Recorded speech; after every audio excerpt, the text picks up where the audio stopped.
කිසියම් කෙනෙක් තව කෙනෙකුට මම ඔයාට ආදරෙයි කියන වචන තුන ප්‍රකාශ කරලා ඒ වචන තුනට වටිනාකමක් දෙන්නේ නැත්නම් ඒ වචන තුන සැහැල්ලුවට අරන් අනිත් කෙනාව මඟ හරිනවා නම් ප්‍රතික්ෂේප කරනවා නම් හොඳට මතක තියාගන්න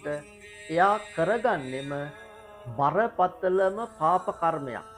මොකද ඒ වචන තුනට අවංක නොවි ඒ කියන කෙනා සැහැල්ලුවෙන් ඒ වචන තුන ප්‍රකාශ කරත්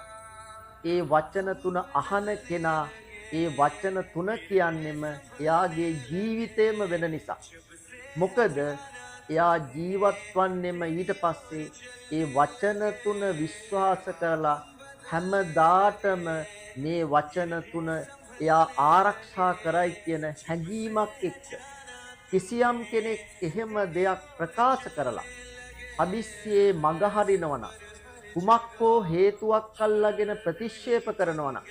මතක තියාගන්න ඒ වචන තුන අහපු අවංක කෙනා ජීවත් වන්නෙම මෙරි විඳව කිසිම ජීවිතය පිළිබඳව තෘප්තිකර ස්වභාවයක් නැතුව වේදනාවෙන් පිරීලා තමයි එයා ජීවත් වන්නේ. එතකොට වෙන්නේ ඒ විඳවන හැම මොහොතක් පාසම ඒ වචන තුන ප්‍රකාශ කරපු කෙනාට හැමදාටම කොයි මොහොතේ හරි ඉඳලා එයාටත් ඊට වඩා විඳවන්නට සිද්ධ වෙන එක අකුසල කර්ම බලවේගයක් හැටියට අනිවාර්යෙන්ම විපාක දෙනවාමයි.